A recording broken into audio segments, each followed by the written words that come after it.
Hey everybody, welcome back to this week's episode of Highly Unlikely with Joshua and Jenaye. Oh, Josh and Jenaye. Yeah. Joshua. That's the brand. Josh and Jenaye. Yeah. Yeah, we're so glad that you're here.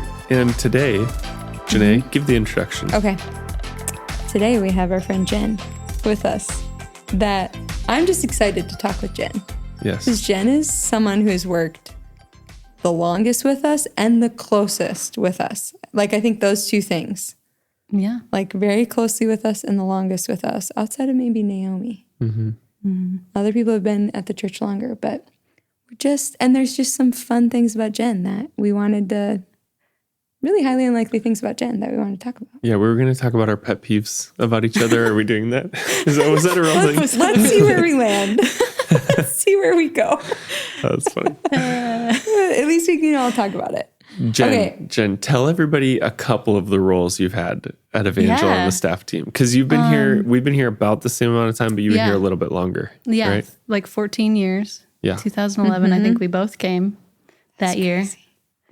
Yeah, I started as the worship assistant.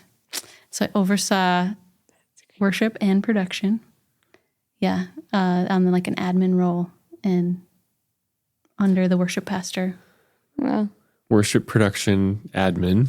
Yeah. There's a start. And I was just talking with someone today about how I started in a Monday through Friday role. So it was not like a Sunday role. Mm-hmm. So I volunteered on Sundays and usually, did like something on the worship team, something on the production team, and worked Monday through Friday as an admin.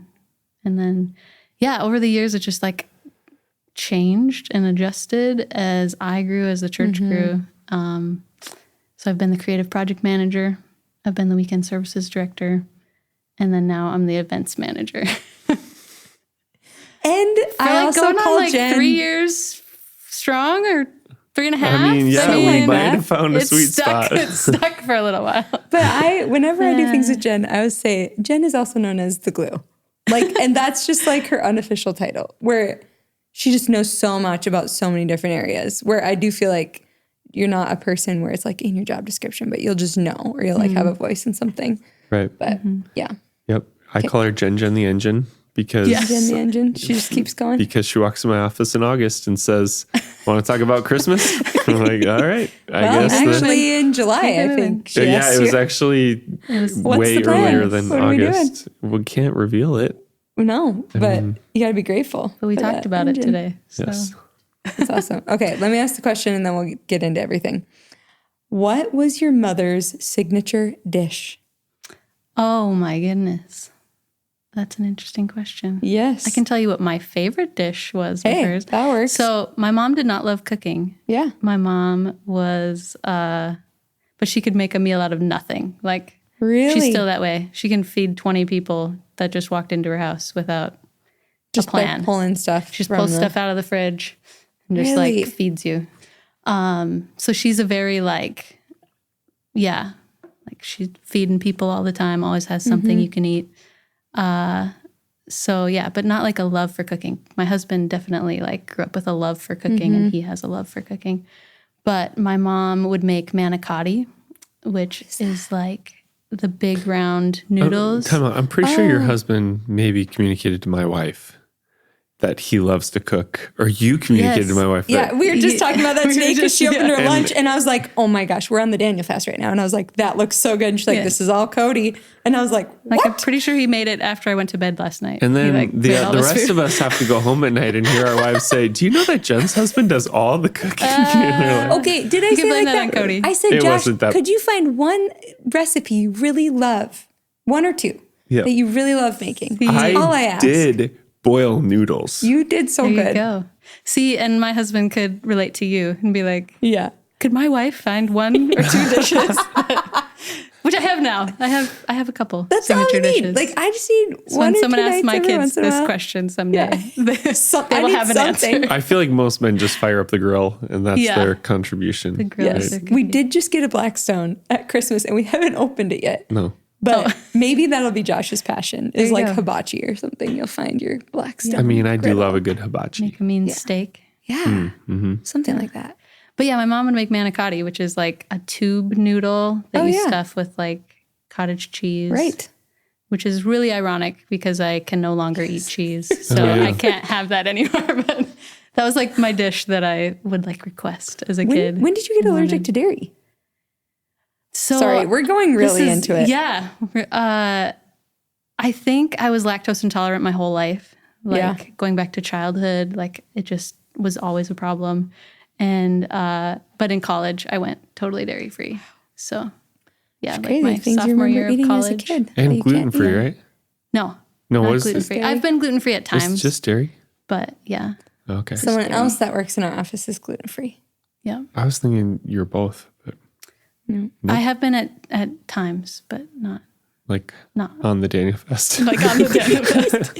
We're still learning things about each other. Yeah. Okay, what was your mom's signature dish? Mama Tina? My mom cooked like 3 meals a day, every day. So also my mom could make a meal out of nothing, I would assume. Yeah. I feel like I've seen that happen. I feel like she was the crockpot queen, so I have a sincere love for chicken and rice in any assortment. And I feel like she did that a lot. But then also a good, like, I don't even know if this is the proper term, but like a goulash. Yeah. Kind of thing. Like throw like some a meat. Stew almost. Like but it wasn't a stew. So maybe I'm calling it the wrong thing, but it was like a pasta with cheese, with a red sauce, with a meat. Oh my gosh. We apologize to everyone. That sounds all just stirred up and appetizing. But it is actually like a pretty good meal. Yeah. So my mom would make, which I make for our kids now. Okay, but my favorite was my mom would make homemade nefla soup. Oh yeah. That was like the number one. Particularly when he was sick. So the first time he got sick when we were married, it was just like, why aren't you making me nefla? I'm like, well, I can run to Kroll's, but I can't. I'm sorry. I think we literally have run to Kroll's at times. I think we literally have run to Kroll's. We go get the big bucket. Yeah. We've done that when we're sick. We're going to need a bucket of nefla. Right. If you're not from the Midwest, you should sometimes need a bucket of nefla. It's true. It's so good. My mom would make, which I make for our kids. It's like the sweet and sour chicken, which it's like this. It's like a crock pot meal that you can do with like potatoes or with rice. But even make it now. Jenaye also makes this rice chicken. A chicken rice bake. Rice bake. That goes really well with potato chips. The whole recipe is you're supposed to top it with like crushed potato chips. It's like the salty crunch. What every healthy meal is made of. Yeah. Topped with potato chips. Potato chips on top. But I'm telling you, it is out of this world. It is good. That's great. Yeah. I definitely was going to be the mom that doesn't know how to cook, but then our kids would be starving. You can't have two more skinny. Yeah, there can't be two of us. I actually have grown to really love it. Yeah. Really have grown to love it. Okay, that was fun. That was a fun question. And now I'm hungry.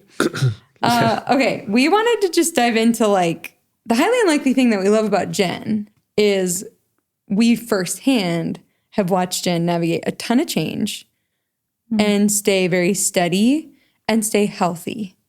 And even been honest at points where maybe you weren't feeling crazy healthy, like heart healthy, if that makes sense. Like, well, not heart healthy, like doctors talk about it, but just like in unity and even from like a church perspective. Because we were talking before the podcast, you've been on staff for 14 years, but you've been at Evangel, this church, since you were 4. Since I was 4, yeah. And you're in your 30s now. That's like a long time. So we've talked before about like it's very rare to run into someone that says like, I've been anywhere for longer than 25 years, consistently and involved. So we just wanted to talk about like, how have you navigated change and just like, how do you have longevity somewhere and how do you stay healthy in that longevity?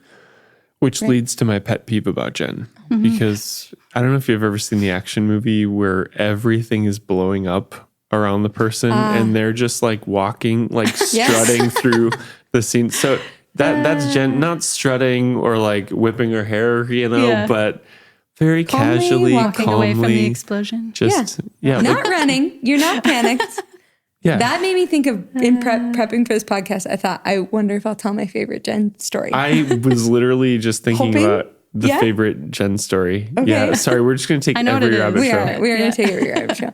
My favorite Jen story is from a unique conference weekend, which is our women's conference. And we always say things like, it's unique week. you know, like just crazy things happen. Yep. Because people are going to get saved. And there's just the spiritual attack. I pray spiritual warfare prayers during unique You week. do. Yeah. And just stuff happens. And this was the year that a random man, when we had all our dream team gathered, rolled up to the church, grabbed a grate off the floor. A grate said, off the your sidewalk. church can go somewhere. Said it, the word. And he threw the grate through the window. He wasn't well. Yeah. No, and he was mad. And no one got hurt. Praise the Lord, just the window. But I'm in my office, and first comes in someone who has a different demeanor than Jen. And she's like, oh my goodness. Who's also on team. We love this person. Oh my goodness, love this person so much. And she'll laugh so hard at this story because it's 1,000% true. Oh my gosh, man, threw this through the window. What are we going to do? How do, whatever. And Jen walks in next and she just goes, yeah, the spiritual realm is going crazy right now. And you're just like, I'll call it's going to be a great weekend. Yeah, like, you were just like, the Spirit of God is going to do some amazing things. Exactly. The enemy is upset. Yeah, and you're just like, we'll call this person. We'll get it figured out. Like, and I just remember being like, I need Jen by me in any moment that stuff like this happens. Yeah. But then truth be told, there's been moments of change or like transitions that have happened and stuff that were also like painful or hard to understand. And I told the staff actually on Tuesday, I've just always appreciated that Jen is very honoring, but also will like ask the question of like, hey, I didn't quite understand this decision. Can you help me get there? Or like, I didn't quite understand this person that left team. Like, is there more to the story that you can tell me? Or just like, and to me, that was never, the reason that I'm always willing to answer is because it's never like, oh, Jen just wants more information. It's Jen is trying to keep her heart right, and she's, because there's like, church is so complex. And I talk to other friends who are leading businesses and somebody leaves team or something happens and it's just so corporate that people just move on and church is just different, and you have to navigate. So I think it's not like you truly just walk through the storm and nothing bothers you and you don't feel anything. No, that's a good point. But you've just always done a good job of trying to keep your heart right. So the rest of this podcast is just how. Go. Well, I have a thought about when events go wrong, because I'm the events manager. Yeah. When events go wrong, I'm an Enneagram 3. I'm an achiever. And when everything is up in flames, the bar for expectation is very low. And as an achiever, you're like, this is my playground. This is my favorite place to be. Yeah. Expectations are here. All I have is like, exceeding expectations is the only option. And so I feel like that's part of why, like, when events go wrong, I'm like, let's do this. Like, let's just go beyond what we thought was going to be possible or what was going to happen. And so, when events are going up in flames, it's like, that's my favorite place to be. Let's do it. Yeah. Let's figure it out. I love that. As long as, we didn't like, it's not for a lack of planning or something. Right. It's like exactly things you couldn't foresee. That's so true. Yeah. Like true. Yeah. Yeah, true. Yeah. I do feel like you also have a skill set that lends to like, how to fix a lot of stuff. Like you're, I mean, even talking about being worship production, all these different things. Yeah. If there is something to fix, you're very much like, I'm going to go take care of it. Right. And I know how to do and that. God has really led me through that, like different seasons of my life. As I was thinking about this topic, it's like, I've had different seasons on the stage and off the stage. I'm a worship leader. And God has just very much led me through like, this season is on the stage, this season is off the stage, this season is on the stage, this season. And that does a couple different things. Like, first of all, I went through like learning every different instrument. God just kind of led me to it. It was like, he called me to piano. He called me to singing. And then there was this need for a guitar player because at See You at the Pole, we couldn't have a piano and I couldn't get any of the guitar players to do it. And I was like, you know what? It can't be that hard. Like, I'm going to do it. And so like, I also like that part of Jen. That's where I like learned to play guitar. And then for bass, it was like this band, my husband wanted to join this band and they needed a bass player. And he's like, I'll be your third guitarist, but if my wife can play bass. And I'm like, I guess I play bass now. And so like, I feel like the Lord's just led me in different ways to like learn different things. Same thing in the production world, same thing in the events world, the service planning world, where God's just like brought me through different seasons. Even I think of like before I came to Evangel, I was at Trinity Bible College because my husband was finishing school, as the AV supervisor, so doing audiovisual stuff, and the library admin assistant. And I was like, how do these like work together? Well, then I came here and like literally I was doing both. I was doing admin and AV and worship, which is what I studied. And so it was like, oh, so the Lord like brought me through all of those things for literally the next thing I was going to be doing. And I've just learned that's how he works with me, is like, I'm going to give you this skill because you're going to need it in the future. You know, you're going to go through this season because I'm going to use it in the future. And so now I just have this like toolkit of all these different experiences that I've had, different things that I've run. You know, I've been in the creative department. I've been in the, worship and production world. I've been in just so many different areas that it's like, oh, now I have this toolkit of experience that when I lead the team through like, let's plan Easter, it's like, oh, I kind of know what you need, and I know what you need, and I know what you need because I've been that person. And that's just very much, I say I'm a jack of all trades, master of none, because that's just what the Lord has led me in. Like that's who he's made me. So, well, I think even with that, what we've seen in you is just an open-handedness. Like you said, like the Lord has led me and the Lord has led me.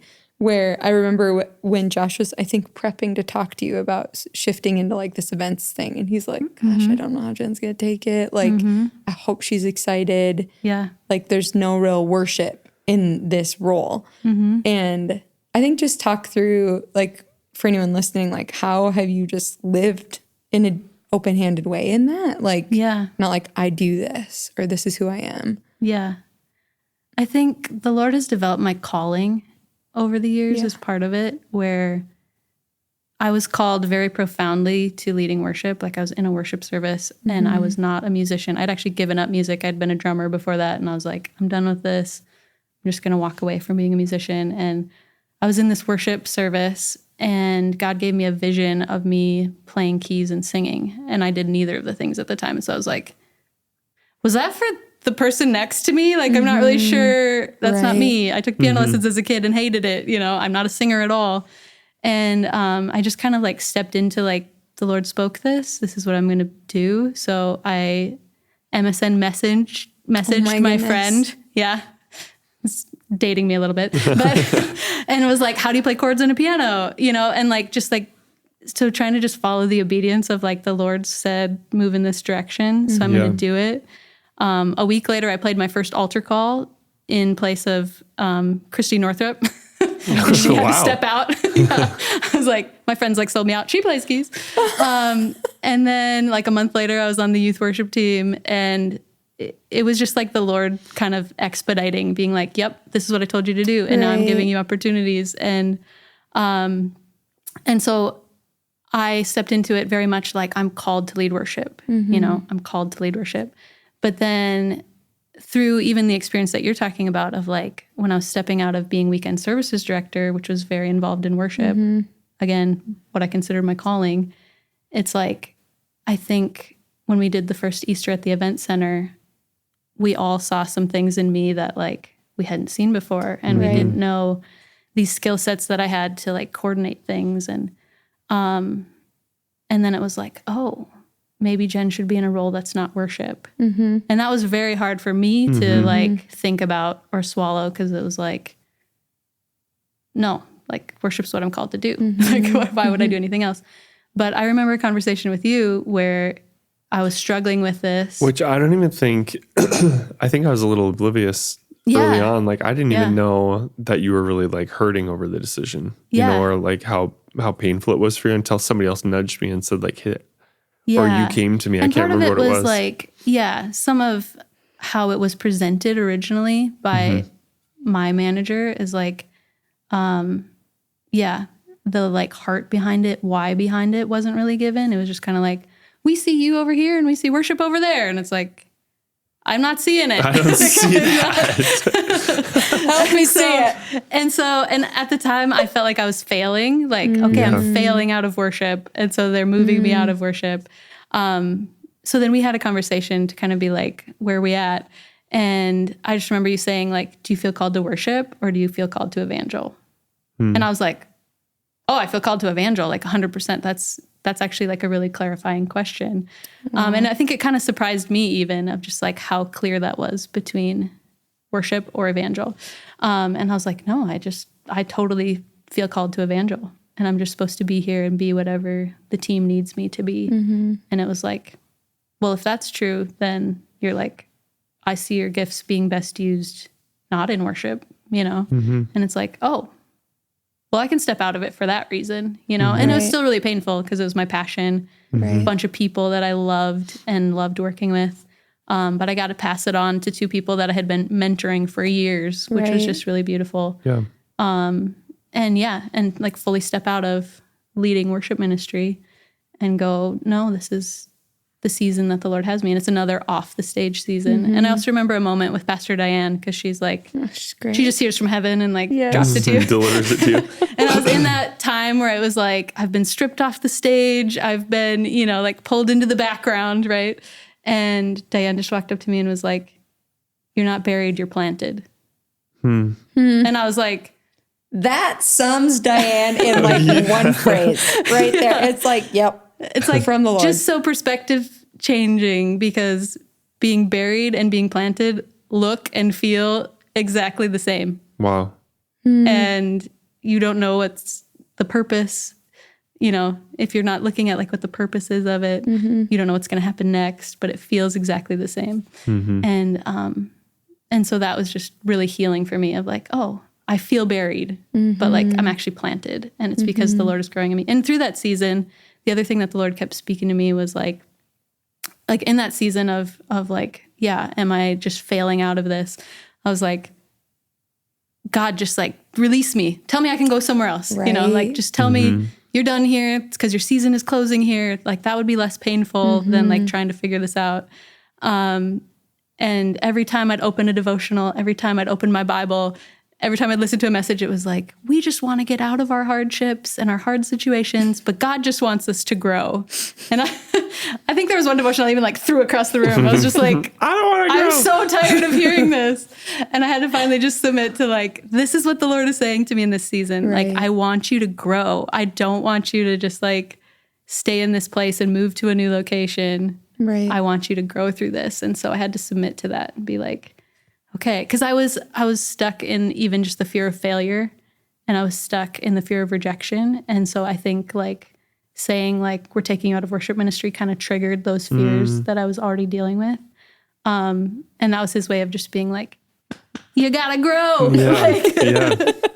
it's not about, like, are you failing right now? It's like you're stuck because you won't move forward because you're afraid of rejection and failure. So I had to just like swallow that and be like, okay, I'm being taken off the stage and I'm going to grow. Those are my instructions, you know, and then walk into the next season. And then it was like a maybe 2-year process of kind of figuring out like, where do I fit and where do I go? And just having, lots of conversations and switching positions and just trying to find my lane. Yeah. And then I remember you did an exercise with the staff of like, is it Opus Gloria? Yeah. Like, what were you made for? Yeah. And that was interesting because in like a 20-minute process, you end up like kind of writing out like, what is my life purpose or my life? Yeah. And I remember writing that out and just being like, it's so clear. Like, it's just, it's so clear. And it was like, I'm meant to be a catalyst for other people to fulfill their calling. And it's like that's basically what it said. And it's like, well, if you take that as your calling versus worship ministry, which is a very like small lane, you know, now with, hey, you're supposed to be a catalyst for other people to fulfill their calling. Like, I can do almost anything. Yeah. The actual work I'm doing, I can do that as a parent. I can do that as a wife. Right. I can do that whether I'm on the stage or off the stage, whether I'm doing music stuff or event stuff. And so I feel like just over the years, the Lord has like clarified my calling, which, just brings a lot of confidence with like what I can put my hands to. Right. And whether I'm in an on the stage or off the stage season, it doesn't matter. And I just think so interesting too, like a couple weeks ago, we just had our last week of Heart and Soul, and it was you and you were leading the worship team, which was a very acoustic set. And I remember saying to Josh, like, oh my word, Jen does so well. Like just even like leading the people who are serving with you and like, hey, let's run through that again. Let's, so even like to still have the moments of stewarding, like leading people into God's presence and and using that gift, because it is a gift you've been given, which is cool. Yeah. There's still places to do that. Right. Yeah. And outlets.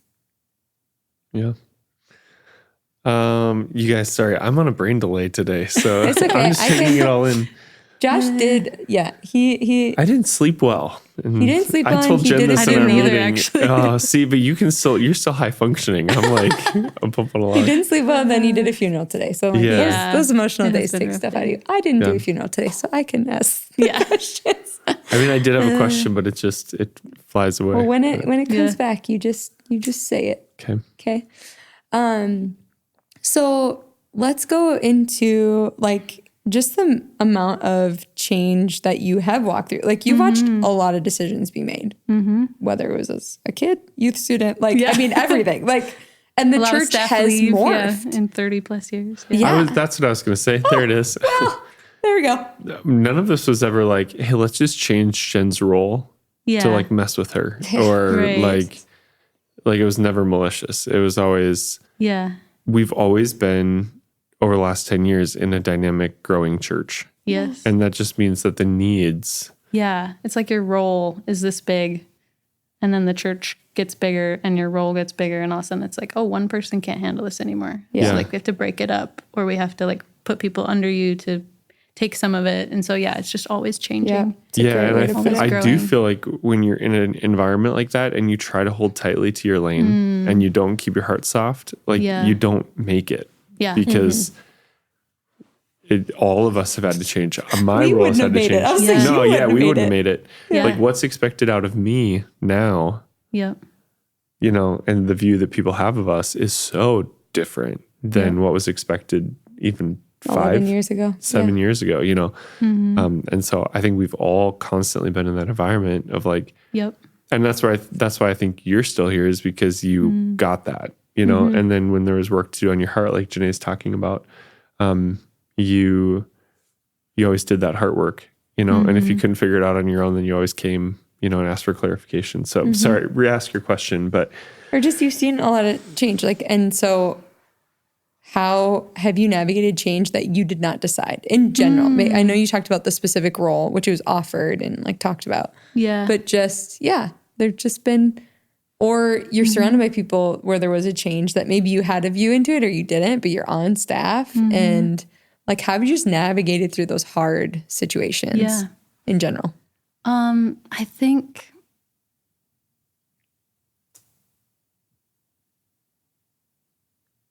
as leadership like makes different decisions, and you don't always have the say, and you just have to come back to, like, for me, I feel called to evangel, like I said that before. And so I'm not even like, I don't feel called to you guys as leaders, And so it's like, I'm here serving the people of this church, and I'm here loving them. And so I'm not necessarily even like totally loyal to Josh. Like, Josh will always be my pastor and I'll follow him everywhere he goes. And, it's like, no, I'm committed to this group of people and the ups and downs and the highs and lows. And as they come and go, I'm going to be here, and I'm going to be walking through it with them. And I think, like, for me, you just have to come to a place of like, do I trust my leadership? Like, that's important, right? Like I have to wrestle with that. If I'm not feeling that way, or if I'm questioning it, I have to wrestle with it. I have to go to my leadership and like talk it out. But ultimately I trust the Lord, and it's like, this is the Lord's church. And so there were seasons where, it was like, do I trust Josh and Jenaye? I think so. Like, I think I do. Yeah. But like, they're human. Yep. They could be doing this wrong. They could have the wrong motive. Like that could be in the background. But then ultimately you're like, but I trust the Lord. Right. And the Lord has clearly spoken that I'm supposed to be here. Like, over and over again, I feel like he's clearly spoken, this is where you're supposed to be. You're called to evangel. And it's like, okay, then I trust the Lord to take care of me through whatever decision happens, through whatever highs and lows. If you guys leave, if you stay, you know, and I think ultimately that's the thread that pulls through it is like, the Lord is the one that I trust. Yeah. Ultimately, with full trust, you know? Totally. And then, in those moments where it's like, oh, this decision was made, I don't understand why it was made that way, or I don't understand whatever from it, then it's like, okay, do I have an opportunity to sit down and ask?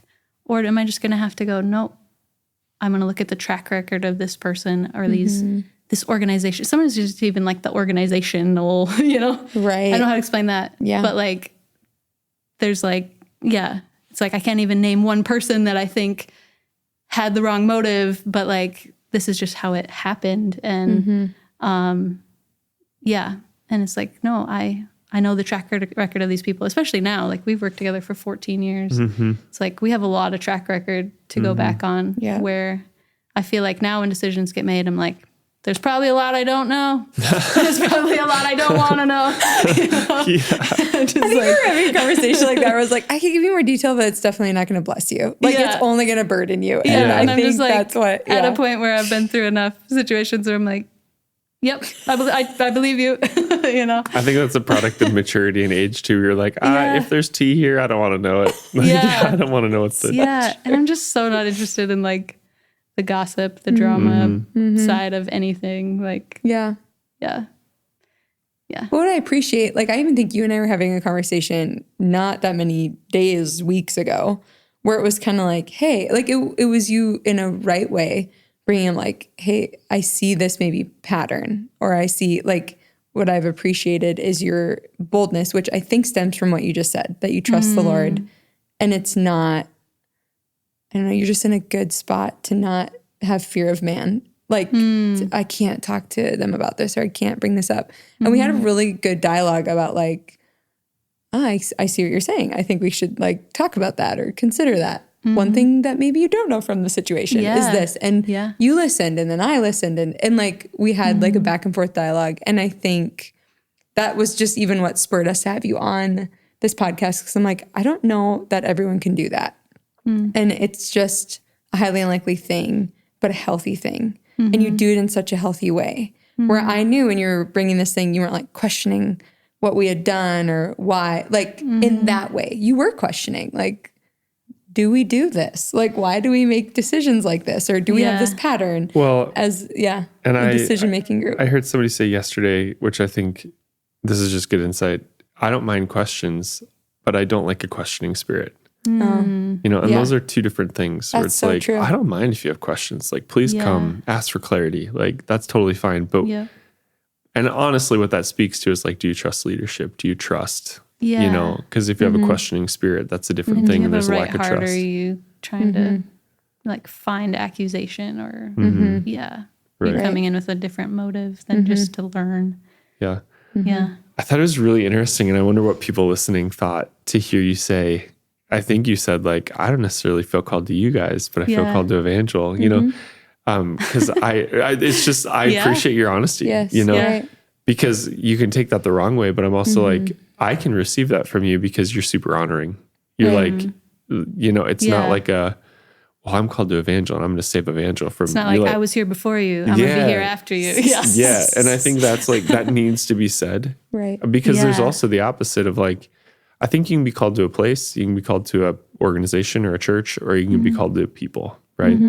Because you can go to a place where you don't have a leader and you don't have a strong organization, and you're like, I'm just called here. Right. This place, There's also people on our staff team who are like, if you guys leave, we're leaving. Like, we're with you. We're not called to you, the Lord. Like, we love Evangel, and I don't know that we're called to Bismarck, but we feel called to you. And I think that's okay, you know? Yeah, and I think anybody who would come like on our team, we're talking pretty specific about our team, but would have to at least feel called to one of the three, and then you have to honor the other two.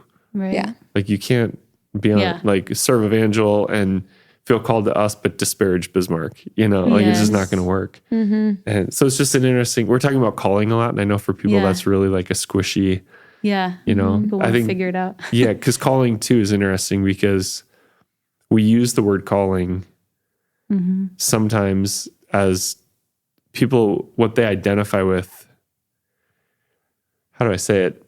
People feel called to things as like a form of their identity sometimes, you know, and Yes. and we almost sometimes have to ask the question and go, well, is that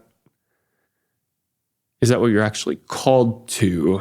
Like, is that what God created you for? Like the Yeah. opus gloria? Yeah. Or do you feel attached to it because of your identity or your experience or your history? Right. Yeah. You know, and that is different. Yeah. And sometimes I hear people use that word calling, like, no, this is my calling, or if you're going to do that, it has to be a calling. And Yep. like, no, I think you're overemphasizing that word, you know? Yeah, and I think that's part of what happened when I was stepping out of worship ministry. Is like worship was part of my identity, Yeah.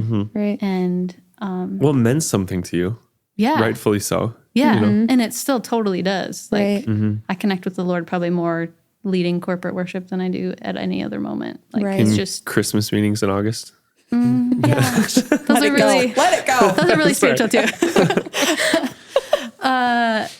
But yeah, I that's still a huge love of mine, or even just like way I think God has made me, or Yeah. gift that He's given me. But it was part of my identity, or even my job, having to detach my job from my identity. When your job is your Yeah. ministry, Right. and then it's like, oh, this is part of who I am. Now, if someone criticizes this, now it's part of who I am that you're criticizing. You know, especially as a worship leader, you're putting your art out there. I mean, it's similar to preaching. Yep. Like you're putting your heart out there, you're putting your art out there, and somebody criticizing that can feel very personal, you know. But it's like over the years, God has just helped me to remove my identity. Where now I'm like, if I stepped off staff, I don't think I would have that identity crisis. Yeah. Right. Whereas I think I would have when I was younger. Like, Mm-hmm. who am I without this role, or without leading Right. worship, or without, Right. But it's like, no. Yeah. Which is why you have to build other areas of your life, Yeah. you know, and not just this one, Yeah. For Yeah. sure. which you have. Well- The other thing that I think is just cool, and I don't even think Jen, like, it's not like Jen's never going to be in worship again, you know, Yeah. or like that would never be a part of your That's so story true. again. It's just So true. sometimes it's so seasonal. And Yeah. even where you are with little It kids might be. right now, Yeah. and Navigating motherhood. you know, and I feel like that's so much of our staff team. It's like, okay, this person has these gifts. We have this need, but these are the limitations. Yeah. So how do Yes. we, So true. How do we work it? yeah, how do we work it? You know, and Yeah. I had somebody tell me one time, like, you should never do that. You should just hire the position you need, you know, not, and I'm Yeah. like, you can't do that. Like, you have to work around Yeah. people's passions and their responsibilities, I think, in order to like have a healthy team and a healthy dynamic.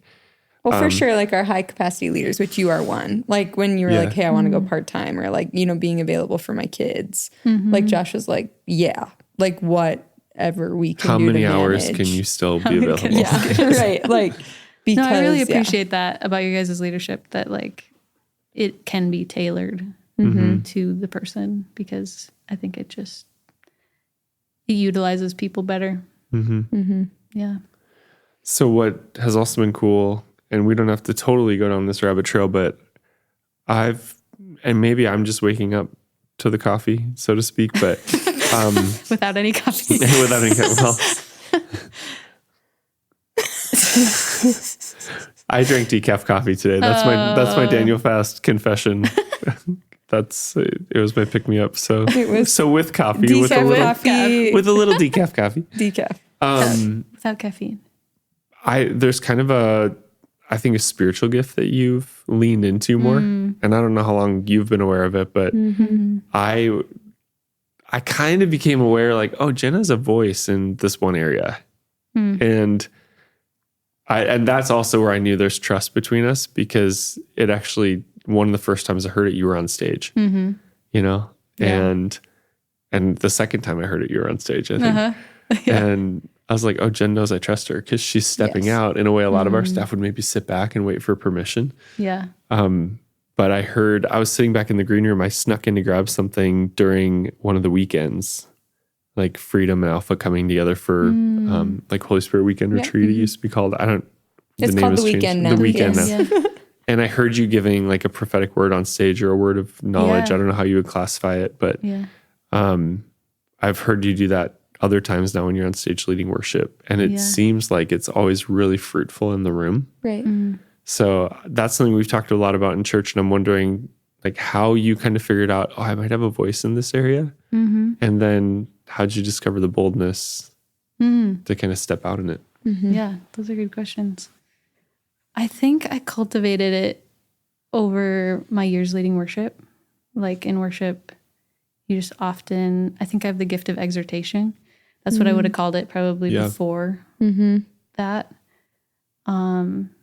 Where, you're in a moment of worship and it's like the Lord is calling you, the congregation into like a higher level of worship, or you just feel the Spirit kind of like drawing it out of people and taking that moment to lead people through that. And like, how do you lead them from here to there and actually like elevate praise and elevate worship and their connection with God. And so doing that through leading worship was like a regular thing for me. I feel like when I would lead worship, that was just like part of what I wanted to do. And I'd sense kind of where the Spirit was going. And then it's like, not planned really. Sometimes you plan like a thought. It's probably very similar to like preaching, where you like plan maybe the thought of what you're going to say, but then in the moment, the Spirit just kind of like inspires what comes out, and it takes it to a place that I never could have like written something that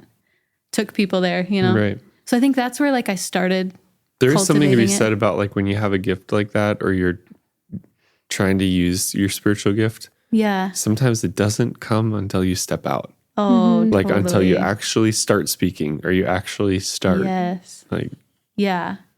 I even think when I've prayed over people, it's like God gives me like one picture or one word, and you're like, anything else? Like whether you're writing it or you're about to say it. And then it's like once you start and you like step out on that, then it's like, oh, there's more. Like, Right. Okay. Which is kind of hard to explain what that feels like. But I know you guys understand what I'm saying. But yeah, so I think I practiced it and maybe was leaning more into like prophetic word of knowledge than, maybe not as much word of knowledge, but more prophetically than I realized.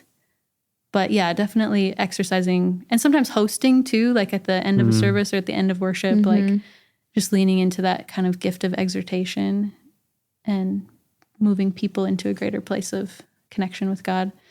And then, it kind of really grew though in like 2024, I would say. I remember that first moment was like, I think it was the first Sunday of the year or the last Sunday of the year in 2023. And With baptisms. Yeah. I remember that. And baptisms were going on with Teen Challenge. I knew Teen Challenge was getting baptized. And I felt like, God is saying that like there are people in this room that are never going to deal with addiction again. And my immediate reaction was like, I know Teen Challenge is getting baptized. yes, right. So I'm sure this is just my own head, you know, like I'm sure this is just something I'm making up and I hope it's true, you know? Yeah. But then I was like, okay, God, it was in the middle of worship, like beginning of the service. And I was like, okay, God, if this is something you want to be said, I need a moment with Pastor Josh on stage where he's not speaking, like he's just standing on stage, but not, you know, leading the room. And I'm like, that doesn't happen at this point in the service, like generally speaking. I think you were hosting. And so I was like, that typically you walk on, you take over from the worship team, and then you're talking until you're done, right? Yep. And you came up and baptisms were still going on. So you kind of like step forward and then you step back and you let worship keep going. And I was like, I guess I'm up. Like, I don't know. At this moment, all I can do is be like disobedient, you know, and be like, I'm not going to share. So I remember I was like, I have something. And then I realized my mic was like right here. So I was like, put my mic down because I was singing. And then I'm just like, my mind just went blank. And I'm like, okay, how do I even like put into words? Because I had I think maybe you had just taught on like not adding to what God has spoken to you, like not. Oh yeah, I remember that. Kind of building out and what's the word? Like interpreting what the Lord has said. So I'm like, what did the Lord actually say? And I'm like, I feel like there's people in this room that are never going to deal with addiction again. And I'm like, I just feel like that's what the Spirit is saying, you know? yeah. And so then you step forward and we're like, Jen's going to share a word. And I like shared like exactly that. And I'm like, and I believe that God's going to heal you today. And yeah. And then I don't know if you want to share the rest of that story. Cause it was just kind of like this moment and you prayed for people and you're like, Yeah, no, keep going. You know, my short-term memory loss. And then somebody texted you like later in the day that there was a group home of like teenage boys. Oh my gosh, who were yes. flipping the channel and they landed on Evangel and he's like, usually I have to like be telling them to turn it off because they're watching inappropriate things. And he's like, they landed on Evangel and just stayed and they're watching these people get baptized. And then we stepped up and like gave this word for people dealing with addiction and the boys are like crying. And I'm like, well, that couldn't have been something that I set up the timing of. You know, it's just like this realization like, oh. I'm so glad I obeyed. Yeah, my immediate reaction was like, I know Teen Challenge is getting baptized, so that's why I'm thinking this thought. And the Lord was just like, no, I have these boys like at a group home that need to hear this. And so then there's those moments where you're like, the Lord, he did. Like he really spoke through me. That's crazy. And, you know, they call it a gift of the Spirit. But I realized through that and a couple other experiences, like the gift is for the person that's giving it to. Like you think like this gift is working through me, but it's actually like a gift that the Lord is giving you of using it. That's a good way to put it. And it's just like, wow, thank you for that gift, God, that I just got to like impact these teenage boys who are going through something really difficult. And I had no idea that they were even watching. Doesn't that change your faith so much when you feel and get confirmation like God is using, God is not a user of people, but God is working through you. Yeah, right. Yeah. So true. I love that story. Yeah. And so then, just there's been moments after that. And then there's moments like, I don't think I've told you guys this story, but at Unique Dream Team Rally last year. I don't know if I know this. I was on worship and I had felt the Lord kind of like percolating this word throughout the day it was kind of about like people getting saved. And I don't remember the specifics of it. And we were in the middle of worship and I was like, now's my moment. This is it. And I kind of like forced it and was like, Jay, like stop playing. Like, you know, and I like gave it and I was like, that felt weird. Like, I know that this is what the Lord was saying, but that felt weird. And then later in the evening, you had everybody like pray over the seats and we were like worshiping. And I was like, that was for now. Like I went early. I was like confident, like overconfident, you know, I was like, the Lord has something to say here and I'm going to make a space. And the Lord just taught me like, I make space for myself. Like you don't have to, you know? Wow. And I remember going through that moment just being like, it was for now. And it would have made so much more like impact now than it would have when I just like took the space for it, you know? Yeah. So I feel like he's just been teaching me different lessons along the way of like how he speaks and how to share it. How do you know the difference between what Jen is saying and what the Lord is saying? That is a great question. How do you sense it like when you're in a moment like that? Yeah. I think it's Havilah Cunnington that says that first thought we often have is the one that we think that can't be from God. Almost like that was too easy, you know? That can't be from God. It was too easy. It was just my own head. It was because of like, I knew the guys from Teen Challenge were here.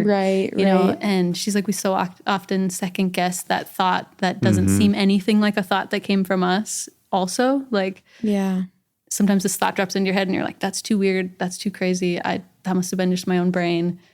What I ate last night, you know? But it's like, no, like hearing from the Lord is not a complex, long, have to sit this out process, you know?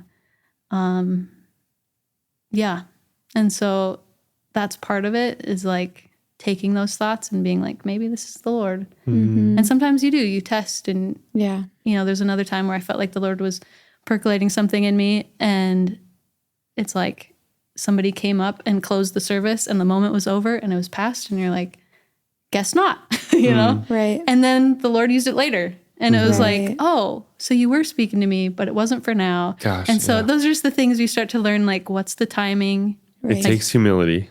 Oh my gosh. Yeah. Yeah. And then you start to like have success at it. And then you're like, I got this. That's going to happen at Unique.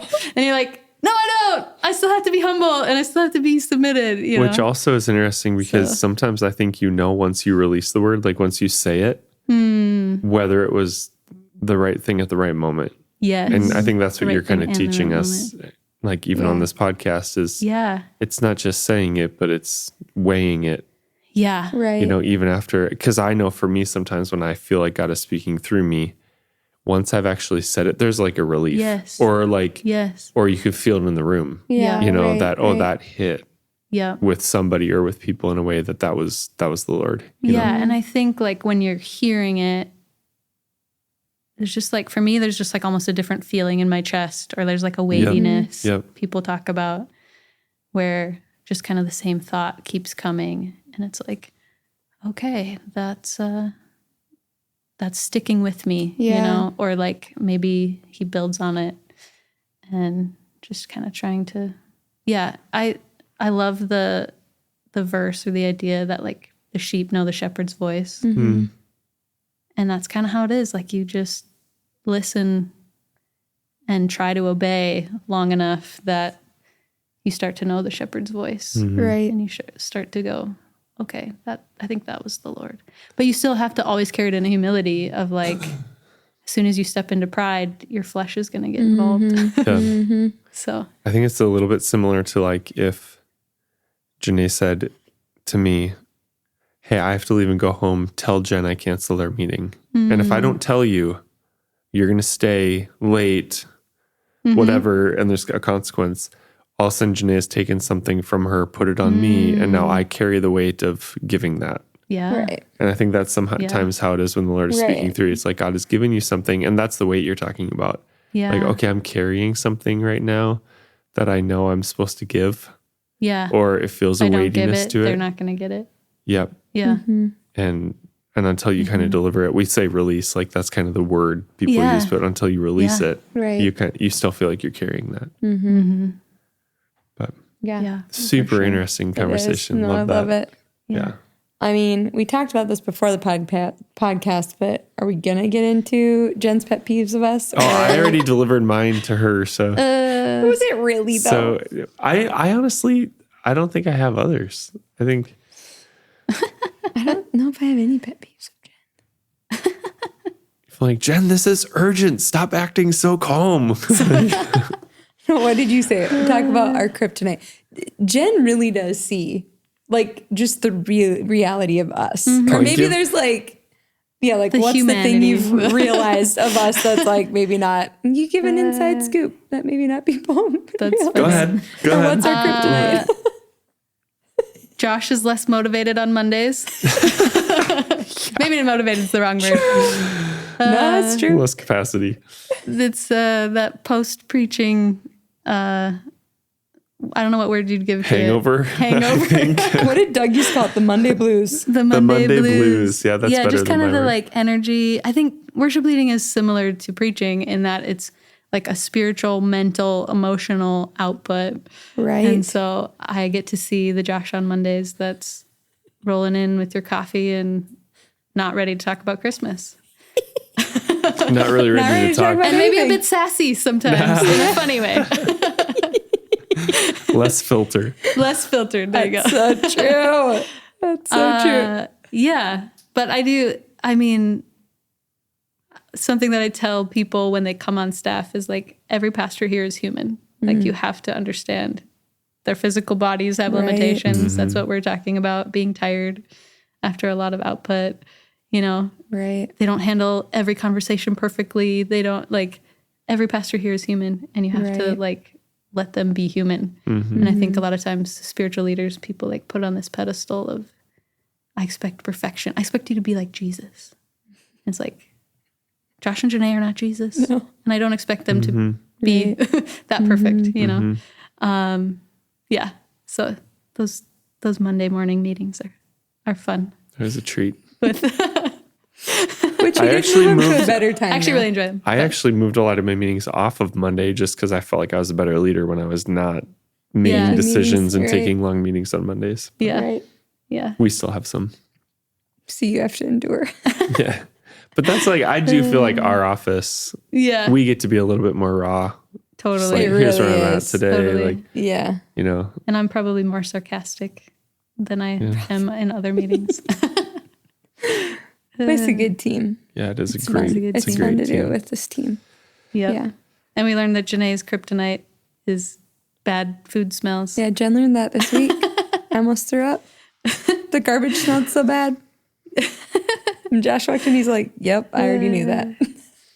Yes. And Jen can handle any smell. So Yeah, I can handle you're fine, smells. you're chill. I'm okay with that. I'm not. Yeah. I feel like my kryptonite is lack of sleep. Yeah. Ooh, yeah. Yeah. Which we actually navigate at seasons in the year all together. Kind of. I mean, But yeah, thank you Yeah. for being willing to do this conversation and have it. It's fun. Thanks for having an Thanks for adaptable having me. heart and spirit. And yeah. yeah, you've made a huge impact on Yeah. our church So true. in a lot of different areas. Right. So, Thanks. Yeah. and it's been fun to have you working right out of our office. Yeah. It's I really enjoy fun. that. It has been fun. We love it. Yeah. All right. I'll take us out, which is the thing we say every time we end a podcast. Thanks for being here. Rate and subscribe if you haven't yet, because that helps the podcast. And we'll see you next episode.